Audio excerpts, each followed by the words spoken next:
My name's Acosta, and I came up with this idea of the memory movement. And what it is basically, it came to me when I was watching a movie starring Shia LaBeouf, and it's called Charlie Countryman Necessary Death. Now in the movie, he's watching his mom die, and he's in a room, and he leaves the room, and he's sitting in the hallway.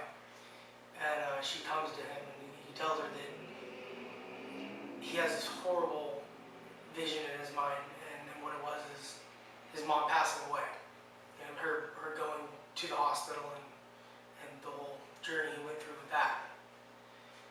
Now she tells him to close his eyes, and she blows on him, and he has this vision of his mom and him fishing when he was a child.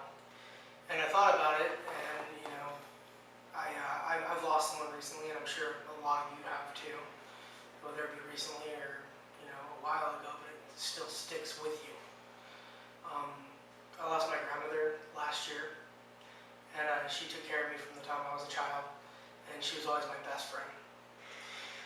Now, the whole memory movement thing is going to be everybody. I mean, it's not just me. I'm going to do one, and I hope it's not just me that does it. I hope you all decide to do one, or if you watch this, you're inspired to do the same. I want to try and make people feel better about it. Losing someone is definitely hard. And here's the idea of the memory movement.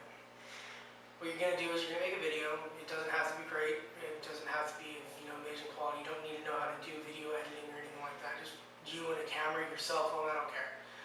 Post it on YouTube, and this channel will repost it for you.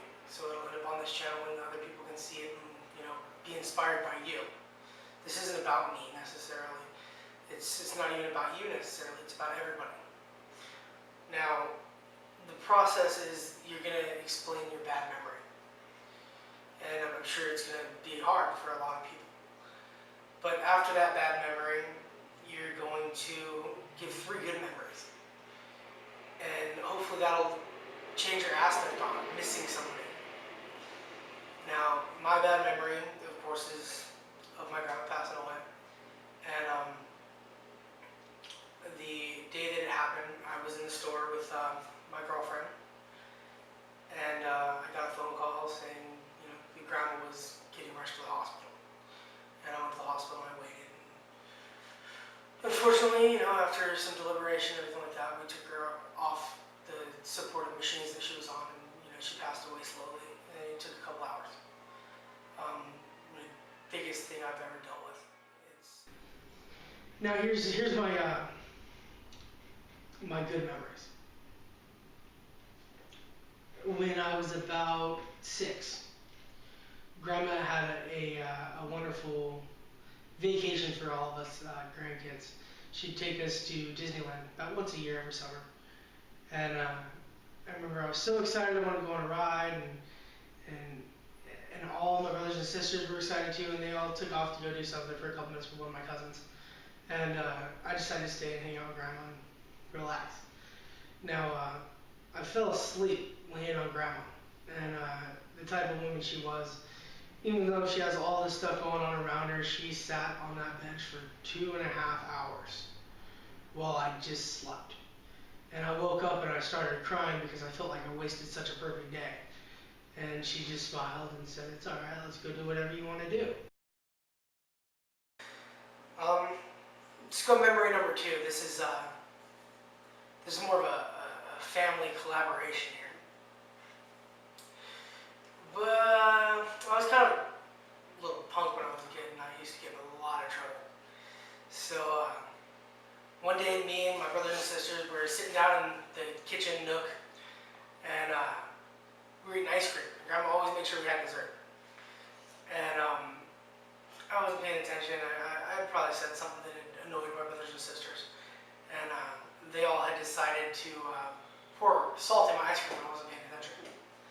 And I'm looking down at my ice cream, and I try a little bite of it, and it tastes salty, and I'm like, "I'm not going to eat this, Grandma, it's covered in salt."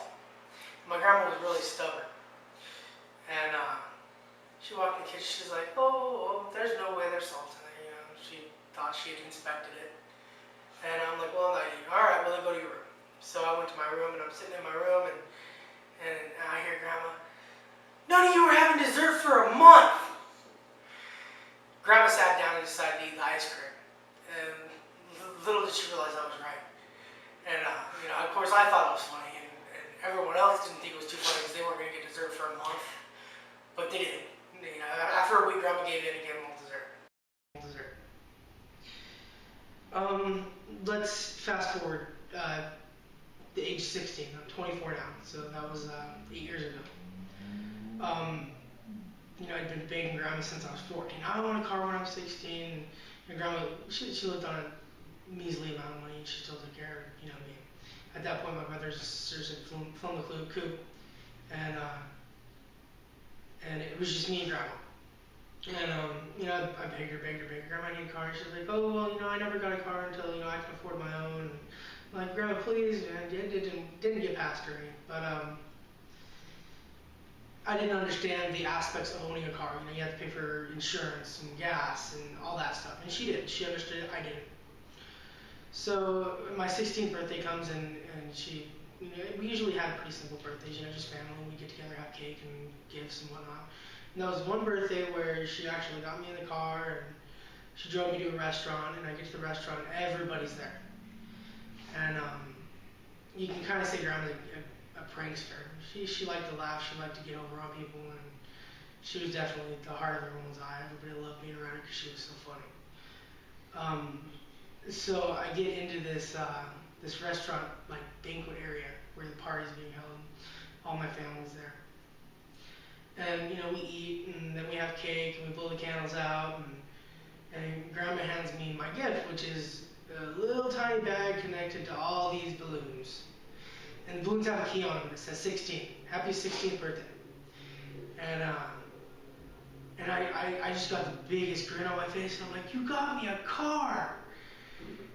And she's like, I didn't get you a car. And I'm like, you got me keys. There better be a car. And she's like, I think you'll like this a little better. So I'm like, well, what is it? And she told me, and she says, well, I got you a quad. I was 10 times more excited. Grandma's still driving around wherever I need to go, right? And I can go out, because we live right up against an area where you can ride quads all the time. So, I'm sure financially that probably killed her, and I'm so grateful that she did that, and she didn't have to. And that was my 16th birthday, and it was the best birthday I've ever had. I'm going to leave some information in the description. Now, you can read through this, and if you decide you want to be a part of this, if you decide that maybe this is going to help you, if you decide that maybe this is going to help someone else, maybe somebody out there will see your video, and maybe they'll think, that's how I feel. And maybe they think that this could change them.